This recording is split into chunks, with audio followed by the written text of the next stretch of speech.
why do you deserve to win? When you're going through some and struggling, mentally struggling, your subconscious is finding reasons for you not to win. You'll feel unworthy. You'll feel undeserving. You feel like, oh, I'm sliding backwards. I'm losing momentum. Oh, maybe I shouldn't win. You need to write down the data. You may not feel like you deserve to win, but that's an emotion. That's not true. Zoom out, remove your bias. On paper, why do you deserve to win? What's going on, friends? Welcome back to a brand new episode of Dieting from the Inside Out, because we all know outer work without inner work just doesn't work. And today's episode is a seriously deep step deeper. So a lot of inner work on this one. Because here's the truth. This is a very different episode. What's going to happen is, let me just preface it this way. Half of you listening to this are either going to go, holy shit, and take what I'm about to say to heart and go change your life and have some deep, reflective conversations with yourself. But then there's the other half that you're going to be like, Jared, you're even more of a weird quack than I thought. I don't know what you're on, but that's a little bit out in hunky-dory land. Well, here's the thing. I don't care which camp you fall into. I just want to help you. But I can say if you're struggling and you're also the one that thinks this is all airy-fairy, hunky-dory camp, then that's probably why. Because I don't even know, right now, I don't even know what we're going to call this episode, because I don't know quite how to formulate what's in my head into words enough where to put like a sexy title and a hook and all of that. But I'm just going to tell you, kind of give you an idea of where this came from. I made a post the other day, and that's what we're going to get into on today's show. I made a post the other day on my story and then in my Facebook group. And I basically, personally, lately have been fighting some very not so nice inner dialogue. We all have inner dialogue, and we all have like these thoughts that come to us that are not so serving. They're not accurate, but it's like this inner dialogue that's just not so great. And I think it's only fair that I go through these times too. It's not just like I'm all happy, pumped up, ambitious, go kill shit every day. To be honest with you, when I'm about to have my big breakthroughs, it's when I'm fighting the hardest against the other self, if we want to call it that. It's why sabotage happens, right? I'm no different than you, which means when I go to my next level, I have it's the old saying, with every new level comes a new devil. It's no different. So I want to show you the prompt I made the other day is I was doing this own inner work myself, and I wasn't even going to post about it on social media, but I thought it would help someone. So I made the post about what I'm thinking. I'll get into it here in a minute, with some of the struggles that I've been facing and some of the things because basically here's what I posted. I said, I've been fighting some heavier hitting inner dialogue lately that's not so serving, to say the least, which only means I'm in uncharted territory and about to hit new levels. If you want, I'll share my 6 questions I use in deep reflection to help break through times like this. I've never talked about this stuff before, by the way. These are things that I've learned from people like Tony Robbins, Ed Milet, Kyle Cease, Alex Hormozy.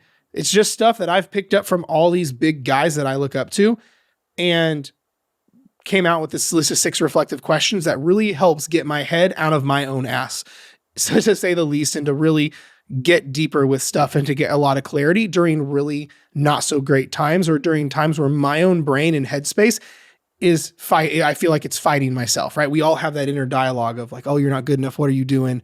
Like you're not going to make it, those kind of things, right? So that's what these 6 questions are. And I made that post and I put it on my story, like with a question box. I said, would you want to see it? I'll only do this if enough people want it. And I had one of the highest engagements of one of my stories I've had in such a long time. Then I even threw it in my Facebook group, same prompt, and everyone's like, dear God, I want to see it. So because this is deeper, because it's really personal, because it's this kind of stuff, I figured it would do most justice and help you the most if I did it on a podcast episode. So that's what we're talking about today.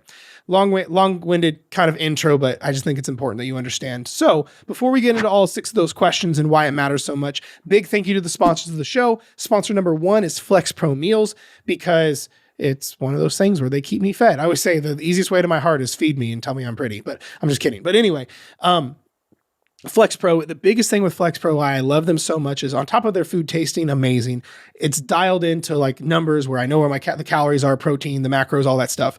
But the biggest thing is it's convenient. My day is all over the place. It's crazy. I travel a lot. I have meetings on meetings on meetings, and like calls get booked and rebooked, and like, oh shit, I have this thing, all this kind of stuff. Like I'm sure your life is. Well, a lot of times I can cloud the space when it comes to making making food choices convenient and helpful. So having Flex Pro in my fridge at all the times, always on deck, so I can just grab a meal and get back to work essentially, is really helpful. Because they're made by a chef. They taste great. They taste better than most fast food I'll have, except for Wendy's chicken nuggets, because a Wendy's 10-piece just slaps different, but that's a different conversation. So if you're into that kind of thing and want food that is in line for your goals, that's really convenient, that's no more expensive or anything than what you're spending at a drive-through, then go check out flexpromeals.com or hit the link below. But if you use my code Hamilton Trained, it will save you like 20% at checkout, which is pretty legit. Then we have our next sponsor, First Form. As always, I have on one of their shirts. You can't really read this one as well. But anyway, First Form is a game changer in the world of supplements, guys, because at the end of the day, I say it on every show, supplements are not the end all be all. They are not. But if you are not getting everything you need from food, then you might consider it, because there's a reason you should be eating lots of fruits and vegetables every day because of micronutrients and vitamins. There's a reason you should be eating enough protein to make fat loss easier and to recover more and have muscle definition and all this stuff. There's a reason you should be having omega-3s every day because for inflammation and stuff like this. That's with like so many areas with nutrition. But the problem is if you're not getting that much fruit, that many plants, that much protein, like that many omegas, whatever, that's just a couple examples, then we might consider supplements, because if you're not going to get it from food, you need to supplement and fill those holes, because it's affecting your results long-term. But not all supplements are created equal. Not all supplement companies are created equal. Most people just hop online, go to Amazon, find the cheapest one that tastes the least shitty, and they run with it. But then it's no wonder they like stomach hurts, or they get bloated, or it doesn't taste good. Then all of a sudden their adherence drops, or all of a sudden whatever. It's a problem. So First Form fixes all of that. It's some of the best supplements you can buy. They're tested, they're tried and true, they're established, the whole 9 yards. So if that's your cup of tea, definitely go check out the link in my in the description or wherever it's at watching this. It does support me, and I appreciate that. I don't take it lightly. So thank you for your support on that front. But yeah, that's it for the sponsor stuff. Let's get into the nitty gritty of these 6 questions. So, also subscribe, by the way. Don't just listen to this and take all the value and then don't subscribe and don't tell your friends and all this stuff. My one ask is share this. Please share the show. If you get value out of it, I pour tons of time, tons of energy, and tons of money, tons of bandwidth into this show, and it quite literally changes thousands and thousands of lives. So my one ask in return to return the favor is just share the show. Like, I'm not like trying to put this on a private platform and charge for it, nothing like that. All I ask is that you share the show. If you get value out of it, like screenshot it, put it on your story, tell a friend like, yo, this helped me. I know you're going through some shit. You should probably listen to this. That's my one ask. So now let's get into the 6 questions. So to preface this a little bit more than I alluded to already is, lately I've been feeling like I've been just in my own head more than normal. There's no way to avoid it. We all go through areas like this, especially if you have really big, deep, ambitious goals and you're like trying to make this huge impact and do some crazy shit, change your family, change your life, stretch yourself, whatever it may be. Like, you're going to go through some shit. You can't avoid it. In Steven Pressfield's book, The War of Art, great book, by the way. He talks about resistance is required. It is always required. Well, here's the thing. It's easy to get stuck in your own head. It's why sabotage is so dangerous. So for a little while now, I have been noticing getting stuck in my head a little bit more than normal. Now, the cool thing is this doesn't derail me anymore. Old Jared would have been totally fucked up, down, and sideways with this and sabotaged everything. But for me, I can have these thoughts that come through my head and this like shitty inner dialogue that just pops up without believing it to be true, right? If I feel like I'm not going to make it, I know that's not true. That doesn't mean I'm not going to make it. If I feel unworthy or not good enough, I know that's not true. I may feel it. I hold space for it. I honor those thoughts, but I know it's not true. You might feel like a fat cow, but that doesn't make you a fat cow, right? So, but here's the thing is too often, yes, we need to sit and hold space for these emotions, right? But we have to also do the work around them and question them the right way. Your brain is the biggest supercomputer ever, and so much of the quality of your life and the answers you're receiving come down to the quality of the questions you're asking. Your brain's a supercomputer. You ask dumb questions, you're going to get dumb answers. I think I heard this first like from either Tony Robbins or Ed Milet, where it's you go, well, why am I fat? And your brain goes, because you're a fucking degenerate pig. That's just what you ask a dumb question. You're going to get a dumb answer from your brain. Just go straight to that. But if you ask the question, how can I enjoy this with my life not sucking? Your brain goes to work to find answers. I don't know if you caught that, but I just hit myself in the head. I snapped my finger and my thumb literally like went bonk right in my eye. I've never done that before, but we're going to keep rolling. Anyway, this is the big thing though. The quality of the answers you're receiving comes down to the quality of the questions you're asking yourself. Because when you ask your brain a question, you ask a question in general, a space gets opened up in your brain psychologically, and your brain goes to work, and a lot of times unconsciously finding a solution and an answer for it. It's why you'll be stumped and you'll get inspiration in the shower or on your way to work or during your workout. It'll just be like, boom. So we can manipulate this to get a lot of great problems solved. So for me, when I was sitting in front of my fire pit the other night. It was a really nice night. I'm just like, been in my own head. I feel like I'm struggling with some stuff. My own internal dialogue is I'm struggling to keep it straight because I feel like this other self is just fighting me. Okay. I swear half you guys are going to think I'm bipolar, but I swear I'm not. So, but I have these 6 questions. And by the end of my like hour and 15, however long it was, I felt so much better and so much clarity around this. So I want to share with you some of these 6 questions. So, I'll just go through these. Question number 1. Who am I? Actually, hang on. Let me take a step back. Before you dive into these questions with yourself, you need to, because before I dove into these, I know I gave you the first one away. Before you dive into these questions, you need to be pretty emotionally stable. As in, before I got into this, I sat in silence and held space for whatever came up. I wasn't triggered. I wasn't emotionally all over the place. I was pretty neutral. But I knew I had some of these struggles coming through. So, but I wasn't like reactive. Do not sit down and do these questions when you're reactive and like, oh my gosh, fight or flight, whatever. Do some like normal, like brain dump meditation stuff. I'm pretty sure I did some brain dumping when I was doing that before I got into this, because you want to be pretty neutral when you're going through these and not rushed and not distracted. So I was outside in front of my fire pit with a fire going after I already sat in silence, after I already journaled my feelings and thoughts. Now I'm in a pretty neutral place. Okay. Let's get to these questions. So here's when I got into it. Question number 1, who am I? Who, in my case, I literally wrote, who is Jared Hamilton? Here's the problem. Most of you watching or listening to this confuse who you are with what you do. As in, when I say, if I kind of opened up these questions to the tribe a week or two ago, our member only, client only group. And I said, I told everyone, I said, hey, tell me in the comment section. Here's question number 1. Who am I? Who are you? Not a single person got it right. They're like, I'm a mom. I'm a person who cares a lot. I'm someone in the trenches working. I'm a nurse, whatever. Those are great. The problem is that those are all things you do. It's not who are you. So my question is, who are you? But don't tell me what you do. Most people have no idea who they actually are.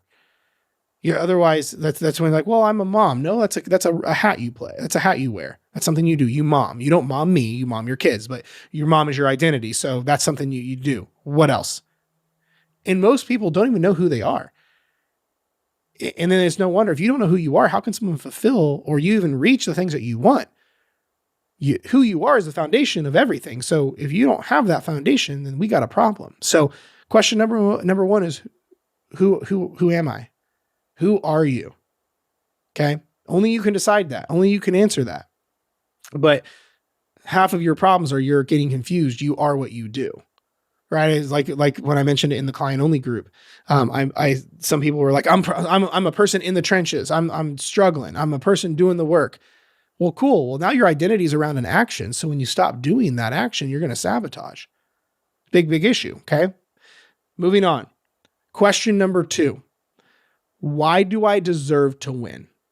Because here's the problem. When you're going through some shit and struggling, mentally struggling, your subconscious is finding reasons for you not to win. You'll feel unworthy. You'll feel undeserving. You feel like, oh, I'm sliding backwards. I'm losing momentum. Oh, maybe I shouldn't win. So question number 2 is, why do you deserve to win? On paper, like you guys should literally, when you do this, like get a notebook when you're doing this. Why do I deserve to win? So why do you deserve to win? I can tell you there's so many things like I'm assuming you wake up with the intent to do good. You like don't wake up and steal credit cards. You wake up with the intent to do good. You do your best. You love people. You're a great whatever. You're a great parent. You're a great spouse, you're a great friend, whatever. You need to write down the data. You may not feel like you deserve to win, but that's an emotion. That's not true. Again, you might feel like a lost cause, but you would never tell anyone they're a lost cause. So why do you deserve to win? Zoom out, remove the emotion, remove like your bias. On paper, why do you deserve to win?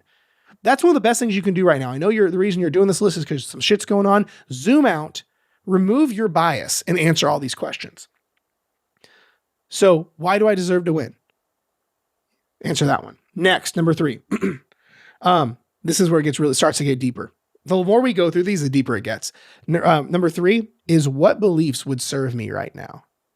Because here's the thing, when you're at this point where you're needing to go through these 6 questions and you're struggling, your beliefs are starting to shift. You believe you may not make it. You're starting to believe it may not be worth it. You're starting to like wonder if like there's a light at the end of the tunnel. You're wondering, maybe I'm not meant for this. That's a big problem. I don't care if you believe them at all right now. My question is, what beliefs would serve you right now? I don't care if it's complete delusion. You need to adopt the beliefs that will actually serve you, because right about now, you're probably, feeling like these beliefs that don't serve you. So what beliefs would serve you? I don't care if you don't believe them yet. What beliefs would serve you? How about things will get better? How about the belief of I'll figure this out? How about the belief of I'm already ahead of schedule? How about the belief of no, I'm good enough to win. I deserve to win. I'm worthy of winning. How about the belief of people are looking up to me? How about the belief of, man, this is going to be a crazy ass story at the end? Whatever it may be. I don't want to give you too many answers because I don't want me to bias your stuff. I want you to come to your own conclusions. But what beliefs in your dark moment right now would serve you? You have to ask yourself that, because then once you like, okay, that belief would serve me, but I don't believe it. Cool. We can work on it now. Now you can go, well, what evidence would base that to be true?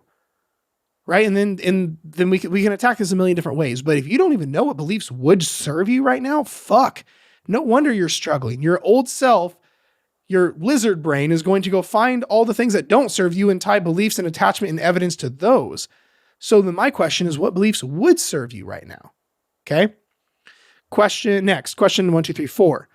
What emotions would serve me right now to experience? This is a Ed Milet and Tony Robbins one. The quality of your life comes down to the quality of the emotions that you experience most consistently. Okay. But if you're in this little dark place, it's because you've probably been feeling some things that aren't so great. Right. And don't get me wrong. Yes, we need to hold space for our emotions. Yes, we need to honor what comes up and not suppress it. Okay. I'm assuming you've done all that. Now what we need to look at doing is going, well, what emotions would serve me? You know what came to my mind first when I wrote this one down for me? It was peace. Because that tells me I haven't been feeling peace lately. So for me, I'm like, what emotions would serve me right now? Peace. I go, wow, that feels really good. Because here's the cool thing. You can actually let yourself feel emotions and experience them in the absence of the thing that you're waiting on happening. If all of a sudden I called you and said, I'm going to give you $1 million right now, you would feel immediate abundance. But I never gave you money yet. The money's not in your account yet. You would feel immediate abundance, right? Or like as soon as you hit, like, let's say your work, like what they call it, tenure, where you can't get fired or whatever, you would immediately feel certainty and security. But what if you like, I don't know, did something really bad, like blew up the school or some shit, right? They probably take that away, so you don't actually technically have it, right? Or let's say they're like, oh, sorry, we sent it to the wrong person. Or, oh, actually your dates are a little bit different, so you don't actually have tenure yet. Then all of a sudden that certainty and security would be zapped from you. So you can experience any emotion you want. You just have it in your head that you have to have a thing happen first. You have to have this gatekeeper or whatever. So my question is, objectively, what emotions would serve you to feel right now? Is it peace? Is it joy? Is it gratitude? Is it abundance? Is it certainty? Is it hope? Is it security? Is it this like sense of knowing? Is it what is it? Is it happiness? What is it for you? It's probably the antagonist of whatever you're feeling right now. If you're feeling uncertainty, you're like, I'd love to feel certainty. If you're feeling anxiety, you're like, I'd love to feel peace. If you're feeling sadness, you're like, I'd love to feel joy or happiness. So what emotions would serve you to feel? Well, guess what? You can turn that on anytime you want. You can find things now to validate feeling those emotions. Okay. Let's go a layer deeper. 1, 2, 3, 4, 5. All right. Now's where we get kind of crazy. This is where some of you guys are going to go, holy shit, you're weird, but it's fine. Question number 5. What would the you in 10 years say to you now? What advice would they give? So let me set the frame. Let's say, if I could put you in a room with you in 10 years. So if you're 30, that's the 40-year-old you. If you're 31, like me, that's the 41-year-old Jared. If you're 60, that's a 70-year-old you. But here's the thing. That version of you has done everything that you've wanted to do. That version of you has accomplished all the things. That version of you is living the life that you wanted to live. Well, you're not there yet. And you're like in your own head with these fucked up thoughts. And you're like, whatever. So my question is, if you like really got quiet and in a meditative state, my question is, what advice would you in 10 years give to you right now? Is it that one of my first was, you got to stop worrying so much. You got to stop worrying so much. I was like, oh, I needed that. Because here's the thing. For me, I don't know if this is everyone. I can separate that, like, that's what that person in my life, like me in 10 years, would give to me. A lot of times people go, Jared, well, that's just your own biased advice. It very well may be. But here's the thing. In my head, I'm able to separate, at least I think I can separate, like, things that I'm struggling with and what Jared would in 10 years would say to me advice-wise. Like, oh man, you got to quit letting people steal your energy. Like, it's almost like this sense of like what you know deep down. But for me, it helped me bring it out. When I'm telling you guys, I would literally close my eyes and I was on this across from my square fire pit, and I would literally envision Mia in 10 years across giving me advice. Like, what would he say to me right now? Now, here's the thing though. You're not going to get immediate answers. You're going to have to like sit in silence for a while. I would go, what advice would Jared in 10 years give to me? And I would like sit and close my eyes and just breathe and listen. A lot of you guys don't like doing this in general, but this is why it sucks and it gets hard. But then all of a sudden these things would come and I'm like, oh, you should stop worrying so much. And it'd be something like, I'm trying to think what the other one, I have it all written down. Again, I don't want to give too much away because like, I don't want this to interfere with you doing this work. But chances are you in 10 years has some really wise advice they would give you right now. So if you can shut off your, oh, that's not practical, that wouldn't happen in real life, oh, there's no way that can happen. Shut that shit off. That's limited thinking. That's keeping you stuck and unhappy. What would you in 10 years say to you right now? It's almost like if I said, like, my grandfather he's dead. But if you said, what do you think your grandpa would say to you right now? There's stuff I know my grandpa would say. He would say I cuss too much. My grandpa would also say, hey, life gets really fast the older that you get. I'm like, oh, yeah, I should probably be more present, right? We all know that with other people. Well, assuming you accomplish everything that you want in 10 years and you have the mental capacity and bandwidth, then what advice would that version of you give to you right now? You probably should take that advice or at least listen to it. Okay.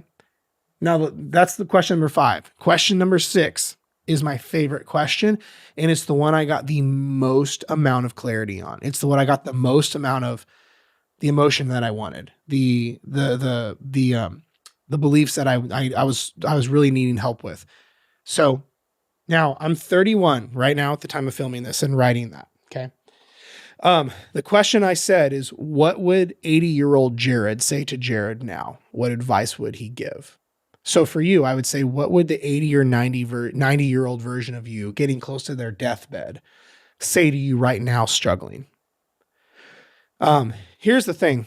Whenever I think of the 80-year-old Jared, I think, because here's the thing. The truth is, I stole this from Alex Ramosi. The person who has your best interest at heart truly is yourself 80 to 85 years from now. Like literally on like your deathbed, their deathbed, whatever. The person who has your greatest, I'm sorry, let me phrase that. The person who has your best interest truly at heart is yourself at like 80 or 90 years old. So here's the thing. Yourself, this is the way that I'm viewing it. Myself, 80 or 90 years old, has seen everything, has been there with me the entire time, right? Because it's me. They have that deep old man wisdom. They have the life experience and they've accomplished every motherfucking thing I've set out to do. So I'm thinking, what would 80 or 90-year-old Jared say to 31-year-old Jared, who's probably overthinking things, who's probably in his own head, who's getting like fucked up on weird, like his own thoughts? Man, I got some fucking clarity on this one. I had an entire page of things. I literally envisioned this 80-year-old stoic, really wise old man. I'm not saying that I'm this wise stoic person. I'm not saying that, but I have a feeling Jared at 80 or 90 years old has some really cool shit will have some really cool shit to share and to say. Okay. So I got into that meditative state and I'm like breathing, my eyes are closed and I just go, what would 80-year-old Jared say to me right now? I'm in my own head. I'm doing my own little version of like struggling with some stuff. My own thoughts aren't so serving. These beliefs that are coming in aren't very helpful. And I'm in my own head about shit. So what would 80-year-old Jared say? Here's what's crazy is how different the answers I got from Jared in 10 years to 80-year-old Jared. Holy shit. They were different. And I got some really cool stuff. Like I don't want to share too much because one, it's really fucking personal. And number two is, I don't want this to interfere. I'm trying to pull it up while I'm talking right now. I don't want this to interfere with, some of the stuff that you're working through. I don't want, my version to kind of cloud your version. So, where did I put those? Let's see. Where are they? I have one of those. It's called a Remarkable. It's basically like this.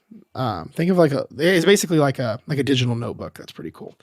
So, okay. I can't find them right now. And I'm not going to take like the next fucking 5 minutes, just letting you guys listen to me just scrolling through on this thing. I thought they were like right here. Maybe they're this one. I'm gonna look real quick, and then if I can't find it, we'll just keep going. Here they are. So a few of the ones from my 80-year-old self that I got was, you worry too much. And I would absolutely believe that. My brain is if I'm not careful, goes straight to like all the worst case scenarios and like the what ifs. I am a professional like what ifer if I'm not careful. I've worked very hard to not be debilitated by it, but it's something I've learned from when I was little. So it's one of those things where like, that's what I feel like he would say is you worry way too much.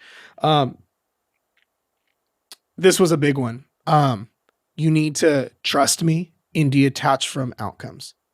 Like, wow, that one hit home.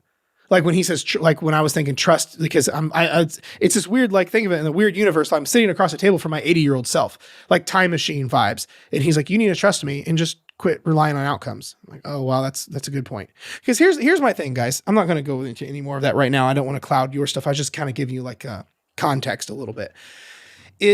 We talk about in content a lot, like inner child work. I go, what would you do if you could go back and sit in a room with your 13-year-old self? What would you say? And you're like, I would be so helpful. So my thought is, why can't I do that already? Why can't I bring my 80-year-old self here in my own head, myself in 10 years in my own head, and get that information that I would have needed?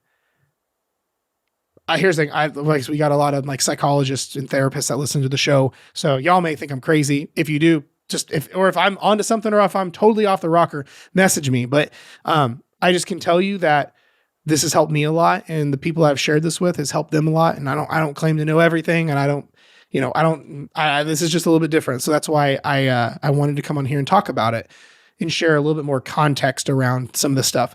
But that was my thought, is we can do some crazy inner child work with like going back and doing inner child work around us now present day, back when in like writing to your 13-year-old self, or going back and doing a visualization of like what you would say to your 13-year-old self.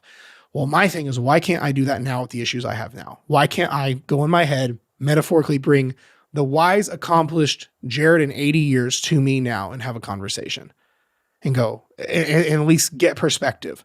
So I can tell you, I may be crazy. It's fine. It helps. I got a lot of peace. I got a lot of certainty, and I got a lot of really good advice.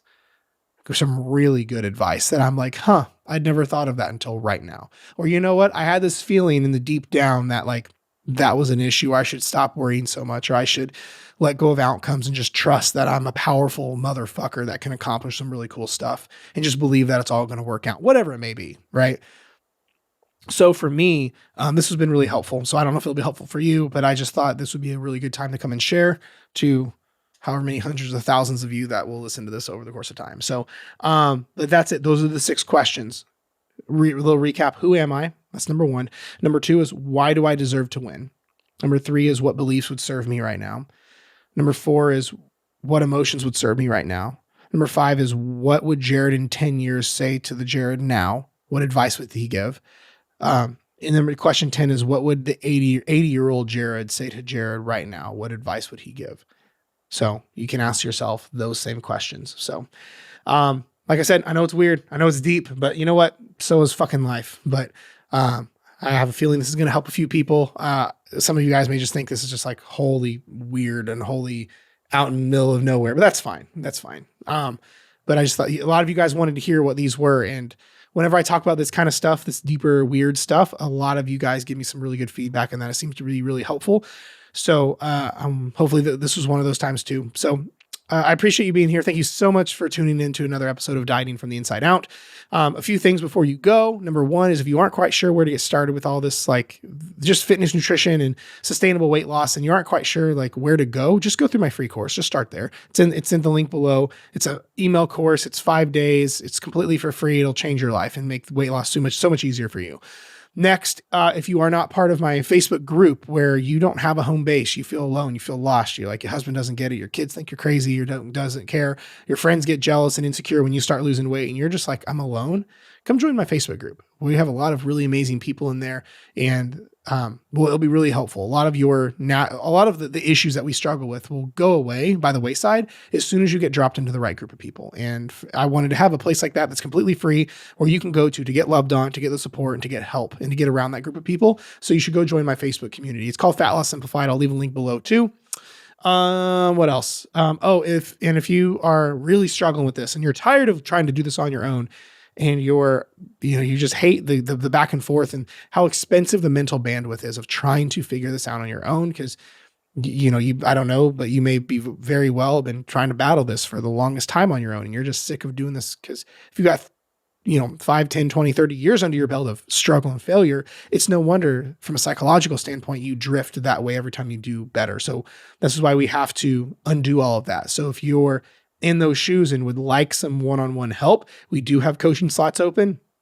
So apply for, if that's something you're even remotely interested in, apply for coaching below. Because you are coming from the podcast, you do go to the straight of the front of the line, because there's a special place in my heart for my podcast listeners. If you're willing to listen to me talk about this kind of crazy shit, like I got you. So, so there's a link below to get booked on our calendar. That way we can double check and interview you and to see if and make sure you're qualified and that we even think we can help you because we only work with those we know we can help.